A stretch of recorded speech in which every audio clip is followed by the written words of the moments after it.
Bonjour les amis, je vous retrouve aujourd'hui pour vous faire une vidéo sur le prochain solstice du signe du Cancer du 21 juin qui aura lieu à 14h59 en temps universel.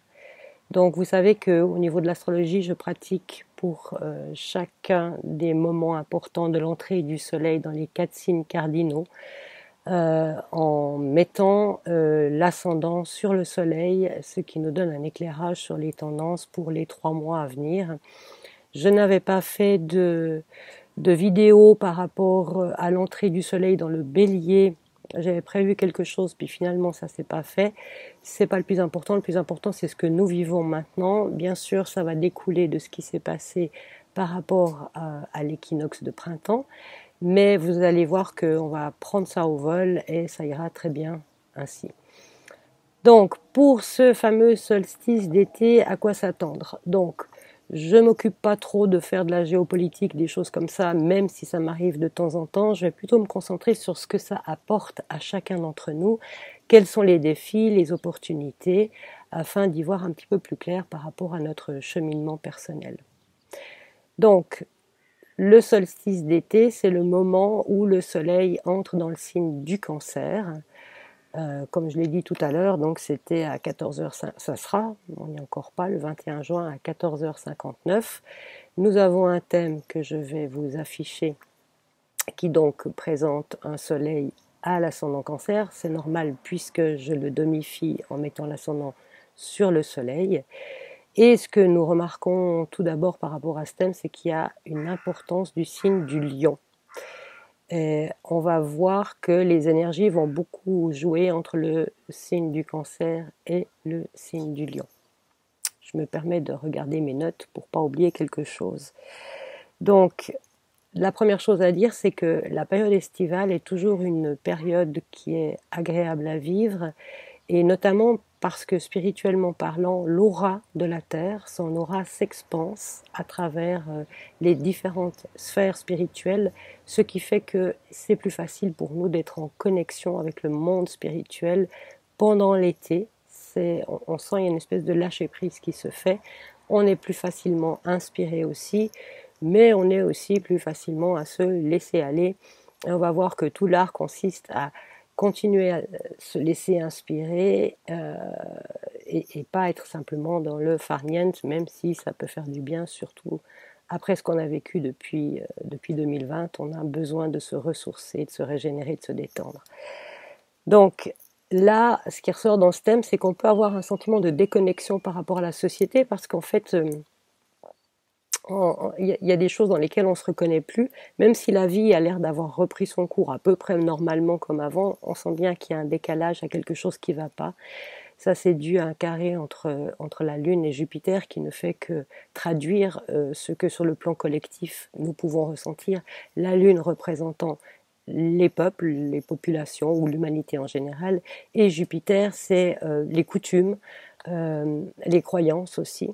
Et on voit que tout ça, on se sent décalé par rapport à ça. On sent que ça peut plus marcher comme avant, mais on ne sait encore pas comment ça pourra marcher.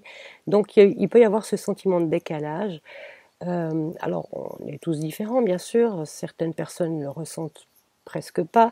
D'autres personnes le ressentent profondément et se posent des questions. Certaines personnes qui l'ont ressenti essayent de mettre en place quelque chose de nouveau, qui est de l'ordre de ce qui nous attend dans l'avenir, la nouvelle société à laquelle nous aspirons tous, qui est une société de fraternité. Et c'est vrai qu'on s'est incarné maintenant pour vivre une transition, un passage d'un paradigme à un autre. C'est vraiment la transition de l'ère des poissons à l'ère du Verseau. Cette transition va prendre plusieurs centaines d'années, hein. C'est pas quelque chose qui se fait comme ça en 2 coups de cuillère à peau. Mais enfin, on est là aux premières loges pour non seulement le vivre, mais y contribuer aussi. Donc c'est ça qui est important, et on a besoin du cœur, le signe du Lion est important, du cœur de chacun pour traverser cette période. Donc ce qui est important, on voit que dans ce signe du Lion, nous avons la Lune, Vénus et Mars. Vénus, c'est les valeurs. En plus, par rapport à la domification du thème, cette Vénus tombe dans la maison 2 et ça fait 2 fois les valeurs. Vénus, c'est les valeurs et la maison 2, c'est les valeurs également. Donc il y a toute une remise en question de nos valeurs. Qu'on le veuille ou non, c'est une nécessité de remettre en question nos propres valeurs, sur quoi on s'est construit, qu'est-ce qui est vraiment important pour nous, et surtout comment vivre ensemble, le partage. Là, depuis 2020, on nous a beaucoup divisés. On ne va pas entrer dans les détails, on est tous d'accord par rapport à ça. Une société saine ne peut pas avancer si elle est divisée. Je ne suis pas la seule à le dire, ça paraît assez évident. Mais on a un peu perdu cette faculté d'avoir confiance en l'autre, surtout s'il ne pense pas comme nous, surtout s'il a des opinions qui sont différentes. Donc il va y avoir tout un travail à faire par rapport à comment rencontrer l'autre malgré les différences et comment arriver à partager malgré les différences. Bon, on va peut-être pas non plus se forcer avec des gens qui sont fermés, mais néanmoins d'avoir cette capacité d'accueil en considérant que l'autre peut penser différemment et que le fait qu'on ait des idées qui sont différentes, c'est une richesse, c'est pas une limitation. Donc ce système de valeurs de comment est-ce que je me relie à l'autre, c'est quoi finalement une relation ? Qu'elle soit amoureuse, amicale, collègue de travail, etc. Qu'est-ce que c'est qu'une relation parent-enfant, professeur-élève, etc. Toutes les relations demandent à être revues sur la base des valeurs de notre cœur, des valeurs qu'on porte. Et donc ça demande d'aller faire un travail à l'intérieur de soi, je n'aime pas le mot travail, vous le savez, mais je veux dire d'aller voir à l'intérieur de soi, on va le dire plutôt comme ça, quelles sont les parties de nous qui ont été blessées, parce que depuis 2020 on a été passablement malmenés, mortifiés, et on ne pourra pas continuer à aller de l'avant si on ne va pas voir quelles sont ces blessures, quelles sont les choses qui nous ont profondément affectés. Alors d'une part, il y a cet intérêt pour ce qu'on appelle l'enfant intérieur, bien qu'on puisse considérer qu'on ait plusieurs enfants intérieurs, et pour ça je vous renvoie à la vidéo que j'avais faite avec Brigitte Denis sur la parole à nos enfants intérieurs, mais là n'est pas le sujet. Donc il y a vraiment cette question d'être à l'écoute de ce qui a souffert en nous, de ce qui souffre peut-être encore en nous, et puis pour pouvoir guérir cette partie qui souffre, il y a cette notion de valeur, mais il y a aussi de prendre en compte la souffrance de l'autre. C'est-à-dire qu'on n'est pas tout seul à souffrir, on a tous été affectés. Tout le monde a été blessé d'une manière ou d'une autre. Il y a des gens qui ont été blessés psychologiquement dans leurs croyances, qui se sont sentis trahis, qui ont même des problèmes physiques suite à ce qui s'est passé, qui ont perdu des gens. Il y a eu pas mal de décès, je pense qu'il y en aura encore pas mal. C'est une période un petit peu particulière. Donc toutes ces blessures-là, c'est important d'en tenir compte, et c'est important de tenir compte du fait qu'on n'est pas tout seul à souffrir, les autres souffrent aussi. Quand on essaye de soulager la souffrance d'autrui, tout du moins d'écouter l'autre dans sa souffrance, même si elle nous est étrangère parce que ce n'est pas des choses qui nous sont arrivées, eh bien en faisant ça, on guérit aussi en nous les parties qui sont blessées. Ça peut paraître un peu étrange que je parle de ça parce qu'on est avec cette importance du signe du lion, mais le signe du lion, c'est le guide, c'est l'initiateur et c'est la force spirituelle du cœur. Donc si on veut réveiller le lion en nous, cette force spirituelle, eh bien c'est important d'avoir cette qualité d'écoute, et Vénus, c'est aussi l'écoute. Lune Vénus conjoint en Cancer, c'est vraiment j'écoute l'autre, j'écoute moi, bien sûr, mes souffrances, mais je ne m'arrête pas à ça, j'écoute celle de l'autre, et une fois que j'ai entendu dans le sens j'accueille ce que l'autre me dit, pas j'écoute machinalement, il s'agit vraiment d'une présence à l'autre, alors on peut se mettre en relation et agir différemment.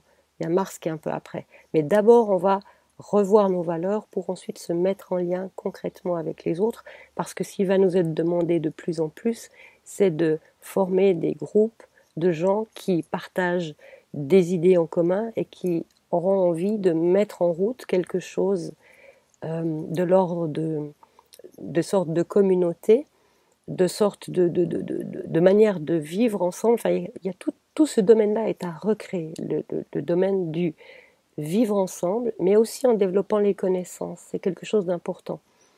Le ressenti sans la connaissance, bah, il ne va pas nous mener bien loin parce qu'il y a une direction qui manque, c'est la pensée qui dirige le ressenti.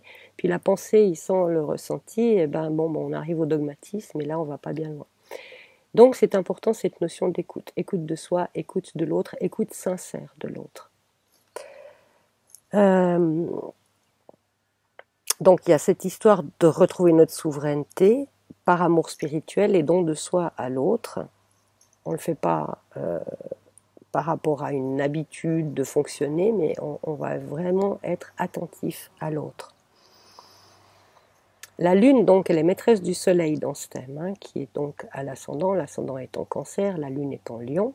Et cette Lune en Lion, elle m'évoque beaucoup la déesse hindoue Durga, qui est une déesse guerrière qui combat le mal et qui chevauche soit un lion, soit un tigre, et qui représente la force féminine.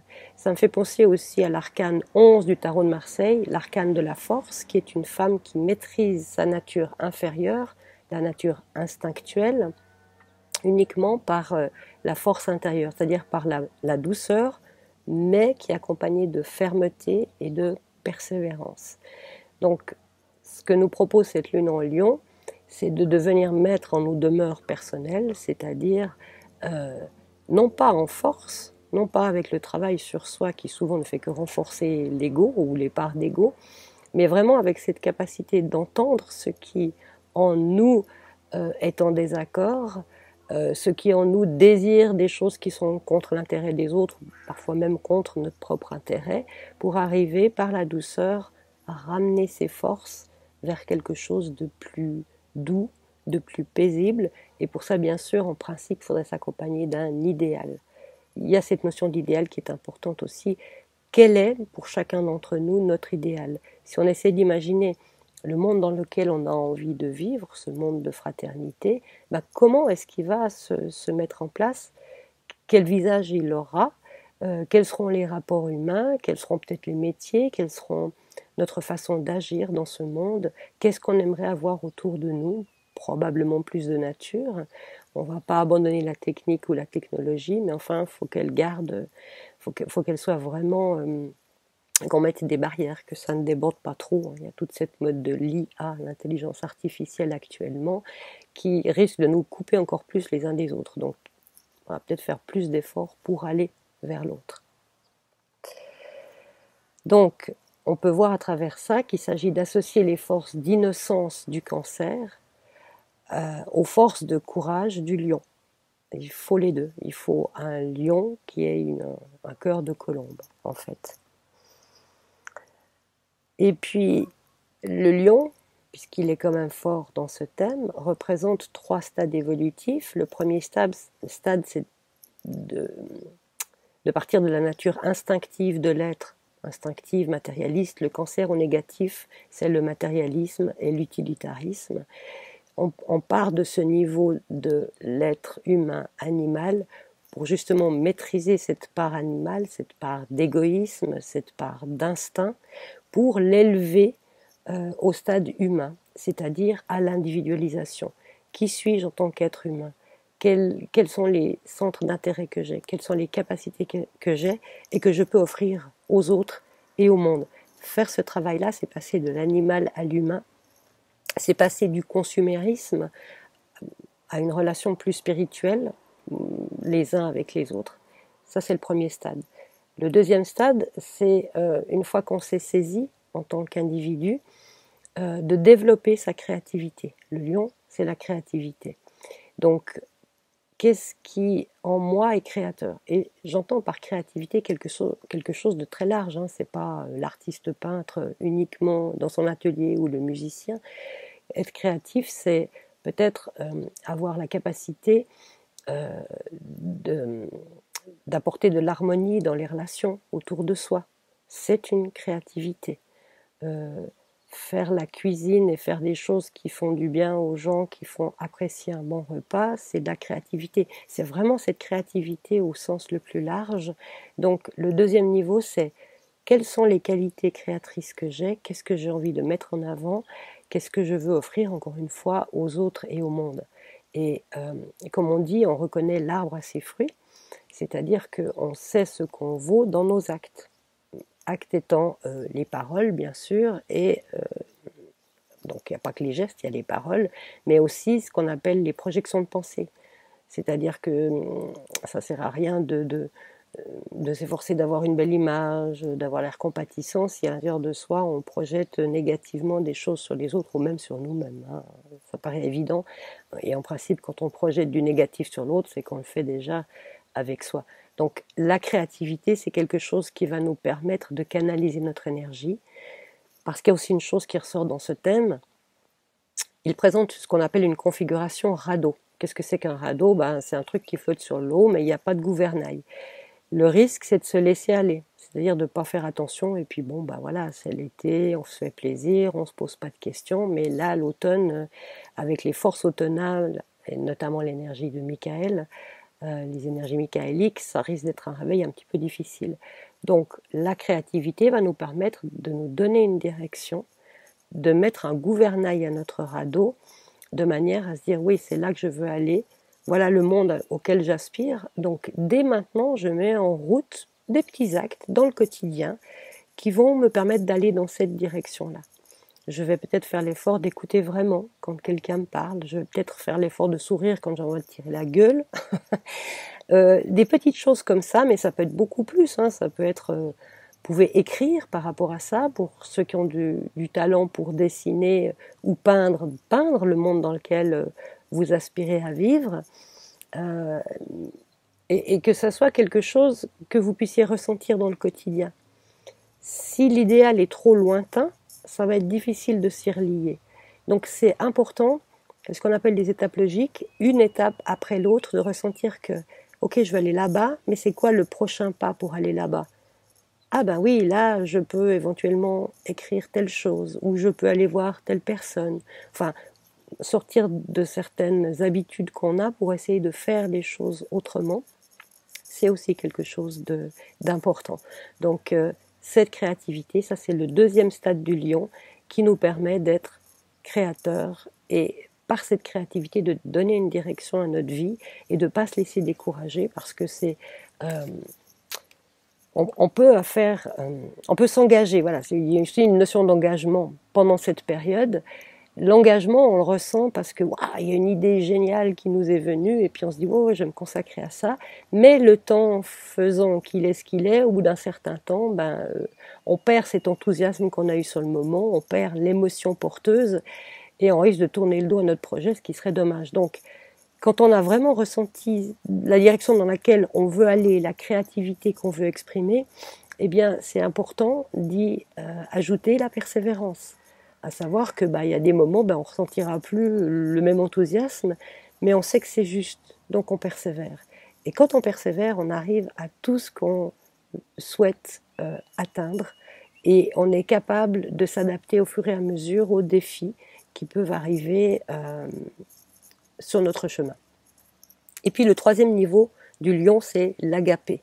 L'agapé, c'est un mot grec qui désigne l'amour spirituel. Et c'est pas un sentiment, c'est vraiment une conscience d'amour pur, liée à la volonté. Et alors, bien heureux ceux qui arrivent à s'élever jusqu'à ce niveau-là, mais c'est vraiment cette capacité de penser nos relations, l'humanité, mais spécifiquement l'humanité, ça peut être trop théorique. Les relations qu'on a les uns avec les autres, avec cette vision spirituelle, qu'est-ce qui fait que, qu'est-ce que je peux donner de moi pour faire grandir l'autre? Et il y a vraiment cette notion, c'est, si on veut aider quelqu'un, c'est mettre un genou en terre, en respectant qui il est pour l'aider à s'élever, et quand on fait ça, on s'élève soi-même. C'est s'agenouiller pour mieux s'élever. C'est pas, oui, c'est moi, on nous a dit qu'il n'y avait pas de sauveur extérieur, donc il faut se sauver soi-même.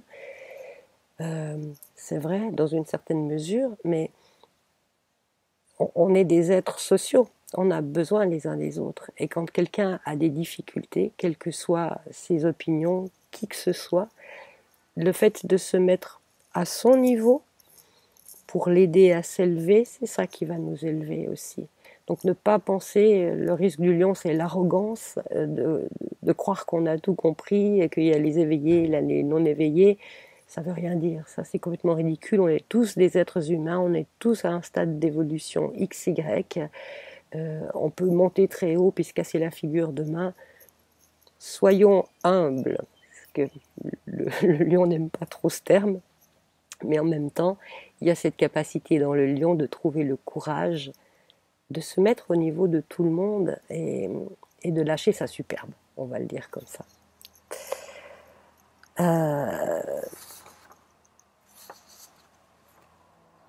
Donc il faut nous donner une direction. Il y a une chose qui est importante aussi, donc j'ai dit au début que l'aura de la Terre s'expanse dans le cosmos, donc dans les sphères spirituelles, que c'est beaucoup plus facile de capter l'énergie spirituelle, donc d'être en reliance avec l'énergie spirituelle et d'être inspiré. Mais aussi, il y a le risque de se laisser aller. Il y avait l'histoire du radeau, mais il y a un carré entre le Soleil et Neptune dans ce thème. Et Neptune, c'est l'éloignement, c'est-à-dire on part dans des rêveries, etc. On idéalise le monde dans lequel on voudrait être, et tout va bien se passer, etc. Non, il faut rester réaliste et savoir que la conscience, c'est quelque chose de chaque instant. C'est d'être observateur de la vie, mais pas crispé. L'observation, quand on observe, en principe, on n'est pas crispé, on est juste en train de regarder la vie et d'être conscient qu'on est en train de regarder. C'est ça l'observation, c'est je sais, je me vois, je me ressens en train d'observer, afin de ne pas partir dans tout il est beau, tout il est mignon, ou voilà, vous voyez ce que je veux dire, il y a vraiment cette notion de rester en cohérence et en lien avec soi-même qui est vraiment, vraiment important.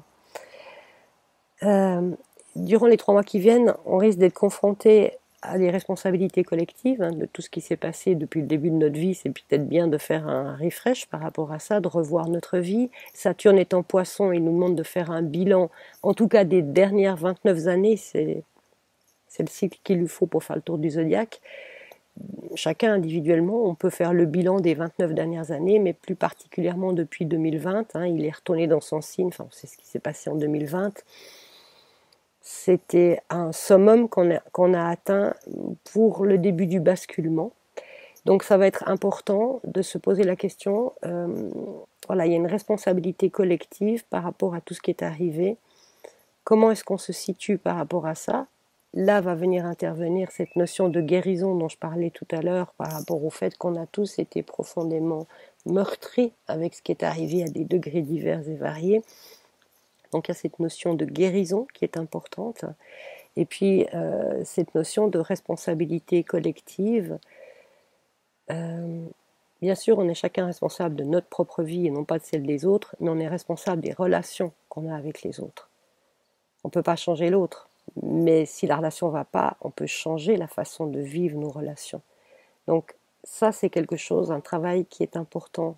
J'aime pas le mot travail encore une fois, une tâche, une œuvre, voilà, c'est une œuvre qui est importante à faire pendant cet été, parce que Pluton est entré en Verseau brièvement, il est en train de rétrograder en Capricorne, donc il n'a pas fini de nettoyer les vieilles structures, il ne rentrera définitivement en Verseau qu'en 2024, donc on a cette responsabilité collective, il s'agit simplement de s'interroger sur, voilà, avec tout ce qu'on a vécu, tout ce que j'ai vécu moi personnellement, qu'est-ce que je tire comme bilan de ça et donner du sens.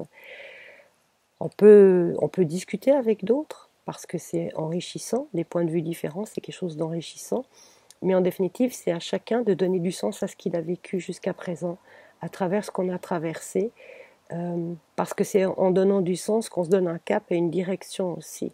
Et donner du sens, c'est quelque chose de positif. Je ne parle pas de oui, c'est injuste ce qui nous est arrivé, etc. Oui, bien sûr, il y a des injustices, mais il y a toujours eu des injustices et il y en aura toujours. Et si on reste scotché sur les injustices, on ne va pas aller plus loin. Donc notre cœur de lion nous appelle en nous disant, ok, il y a des injustices, mais maintenant, qu'est-ce que je fais de ce que je comprends par rapport à ce qui m'est arrivé et ce qui est arrivé aux gens de mon entourage, et en plus collectivement au niveau de l'humanité, pour me donner une direction, une orientation nouvelle. On sent bien qu'on ne peut plus continuer avec ce comme la société a toujours fonctionné jusqu'à présent, encore qu'on peut parler qu'il y a des sociétés, parce que heureusement on n'est encore pas dans l'uniformité. Donc c'est important de se poser des questions par rapport à donner du sens, en se disant ok, sur tel truc je peux plus m'appuyer, sur telle croyance, sur telle habitude, sur telle manière d'entrer en relation, je peux plus m'appuyer, mais alors comment est-ce que je vais le faire à partir de maintenant? Quelle nouvelle impulsion je vais me donner? Parce qu'il y a une notion de nouvelle impulsion qui va être importante et qui va perdurer bien au-delà de cette période estivale. C'est juste que maintenant, il y a des facilités pour être inspiré, pour donner du sens, et ensuite, c'est ce que je disais, c'est qu'il va falloir persévérer, il va falloir tenir le gouvernail du radeau. S'il a un gouvernail, c'est plus un radeau, ça devient une barque ou un bateau ou un navire. Ça va être important pour continuer à naviguer, notamment pendant cette période d'automne qui va s'amorcer à partir du 21 septembre. D'ici là, prendre du bon temps, mais en étant toujours observateur et en donnant du sens à ce qu'on vit, ce qu'on a vécu. C'est vraiment quelque chose d'important. Dans les grandes lignes, c'est ce que j'avais envie de vous partager à travers cette vidéo. Je pense qu'il y aura encore plein de choses à dire qui pourraient être effectivement très intéressantes. Si vous avez des questions, des commentaires, vous pouvez laisser sous la vidéo, bien évidemment, c'est avec un grand plaisir. Et puis, n'oubliez pas de vous abonner, de mettre la petite cloche aussi, c'est sympa, et puis le petit pouce levé. Et puis, je vous retrouverai bientôt pour une autre vidéo. D'ici là, moi, je vous souhaite de passer un magnifique été, de vous sentir inspiré, de donner du sens à tout ce que vous avez vécu jusqu'à présent et d'avoir le punch, l'envie d'aller de l'avant. Et voilà, au niveau de la créativité, allez-y à fond, c'est le bon moment. Suivez votre cœur, suivez ce que vous aimez. C'est le plus important. Je vous retrouve bientôt. Bye bye. Ciao, ciao.